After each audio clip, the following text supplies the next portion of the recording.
저희가 진짜 오랜만에 촬영을 하는 것 같아요. 네, 맞습니다. 박찬서 원장님 안녕하세요. 예, 안녕하세요. 자, 저희가 작년까지는 그래도 상반기에 입시 설명회 동영상 촬영을 했었는데 올해는 이제 하반기가 됐네요. 그렇죠? 네, 맞습니다. 상반기에 저희가 있었습니다. 입시 설명회를 오프라인으로 진행을 했는데 그때 굉장히 많은 분들이 오셨었어요. 예, 그래서 그러다 보니까 이제 너무 많은 분들이 오셨으니까 또 온라인 입시 설명회 추가적으로 촬영을 할 필요가 있을까 이런 생각을 좀 했던 것 같아요.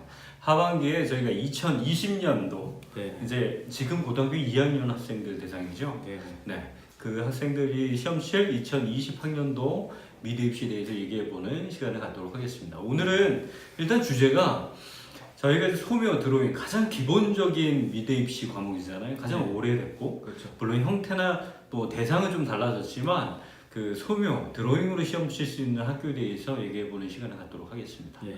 자, 일단은 소묘로 시험 보는 대학은 수시나 정시에서 대표적인 주요 대학이 어느 대학이 있죠? 예, 소묘로 시험을 디자인과인데 소묘로 실기 시험을 치르는 학교들은 대표적인 학교들이 이제 이대, 고대, 중앙대 학교가 있습니다. 그럼요. 소묘로 실기 시험을 치르는 주요 대학이 이대하고 고대, 또 중대 이렇게 있는데 기본적인 입시 요강에 대한 개요를 좀 잠깐 설명을 해주셔야 될 것 같아요. 네, 알겠습니다. 네. 이제 이대 같은 경우는 크게 수시, 정시로 그렇게 나눠서 선발을 하게 됩니다. 그래서 이제 이대는 수시에서는 디자인 학부, 소묘 패션 학부, 조형 학부 이렇게 세 학부가 나눠서 실기 시험을 보는데 여기서 중요한 거는 이대 수시에서 디자인 학부는 실기 시험을 보지는 않습니다. 그리고 이제 섬유 패션과 조형 학부가 실기 시험을 치르고 네. 그 다음에 정시에서는 디자인 학부와 나머지 섬유 패션, 그다음 조형 학부가 모두 다 실기 시험을 치르게 됩니다. 네. 그래서 수시에서는 내신을 가지고서 내신과 실기를 가지고 선발하는 게 실기 전형이고요. 그다음에 정시에서는 일괄 전형으로, 그러니까 수능과 실기 시험을 가지고서 학생들을 선발한다라고 보시면 될 것 같습니다. 네, 수시에서 그러면 산디과나 시디과 같은 경우는 이제 학생부 종합 전형으로 학생들을 이제 선발한다고 보시죠. 그렇죠. 예, 네. 실기 시험이 없습니다. 네, 그러면 이대에 대해서 말씀해 주셨는데 고대는 어떻게 뽑을까요, 학생들? 네, 이제 고대 같은 경우는 조형학부에서 이제 50명을 선발하는 건데 네, 고대 같은 경우는 수시 모집이 없습니다. 네. 수시에서는 학생들 선발하지 않고 네, 그다음에 정시에서만 그 50명을 전부 다 선발하게 되는데 네, 고대 같은 경우는 그래서 정시에서 수능과 실기로 학생들을 일괄 전형으로 학생들을 선발한다라고 보시면 될 것 같습니다. 네. 마지막으로 이제 중대 얘기를 해봐야겠네요. 예. 네. 중대 같은 경우는 수시와 정시로 분할해서 학생들을 선발하는데 중대 공간연출과 같은 경우는 수시에서 1단계에서 1단계에서 한 커트를 시킨 다음에 그 1단계를 통과한 학생들이 실기시험을까지 봐서 최종 합격하는 방식으로 학생들을 선발하고 네. 정시에서는 일괄 전형으로 이제 그 수능과 내신 그 다음에 실기로 소매실기로 학생들을 선발한다고 보시면 됩니다. 지금 오늘은 2020학년도 고등학교 2학년 대상으로 하고 있으니까 네.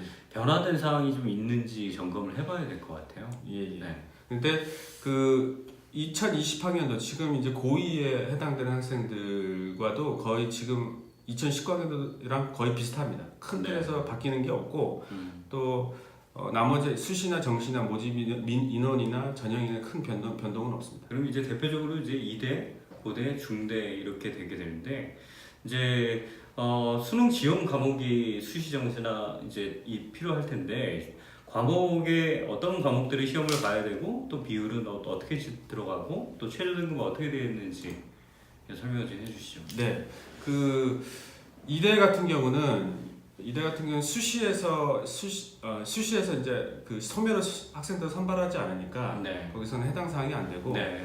이대 정시 같은 경우에서는 수능이 40% 들어가고 실기가 60%가 들어갑니다. 네. 근데 그 수능이 40% 들어가는 것 중에 국어, 영어, 사탐, 과탐, 수학 4개 영역 중에서 네. 2개 영역만 반영하면 되는 거거든요. 네. 네. 그러니까 예를 들면 국어와 사회를 잘하는 학생은 국어와 사회를 보면 되고 네. 그다음에 혹시 수학을 잘하는 학생이 있다고 하면 수학을 같이 포함시키면 된다라고 보시면 될 것 같습니다. 네. 그리고 고대 같은 경우는 고대 같은 경우는 정시로만 아까 말씀드렸듯이 정시로만 학생들을 선발하니까 네. 거기 고대 같은 경우도 국어, 사회 과목만 응시를 한다라고 보시면 될 것 같습니다. 네. 그래서 그 대신 고대 같은 경우는 정시로만 선발하는데 그 수능이 70%가 들어가거든요. 상당히 좀 많이 들어가는 편입니다. 네. 근데 이제 그 나머지가 이제 30%가 실기로 반영되고 그다음에 여기서도 마찬가지로 국어와 사회 과목만 들어가고 영어는 이제 가산점 방식으로 네. 이제 이렇게 된다라고 보시면 될 것 같습니다. 네. 수능 얘기가 잠깐 나왔으니까 이 영어가 절대평가가 됐잖아요, 그렇죠? 네, 맞습니다. 그러면 이제 아까 잠깐 얘기해 주셨지만 영어는 어떤 형태로 반영이 되는지. 이대, 고대, 중앙대가 그 영어를 반영하는 방법이 좀 다른데요. 네. 이대 같은 경우는 어차피 수능 4개 영역 중에서 2개 영역만 들어가니까 영어를 반영하지 않아도 됩니다. 네. 근데 그래도 1점부터 5점까지 가산점 방식이 있으니까 그걸 네. 꼭 참고해야 될 것 같고요. 네. 그 다음에 고대 같은 경우도 영어가 그렇게 크게 들어가지는 미비하지만 그래도 감점 방식이 있기 때문에 그것도 참고해야 될 것 같고. 네. 그리고 이제 중앙대 같은 경우도 등급 안의 격차가 미비하긴 한데 네.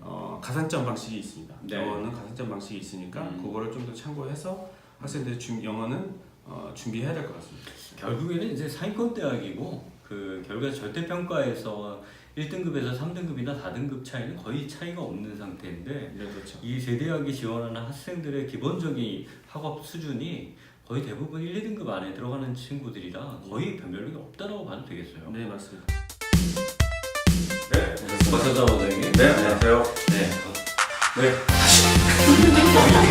인사를 하시는 나다 얘기할 거 준비하고 있는데 인사 뚝 들어오니까 내가 무슨 말이겠어.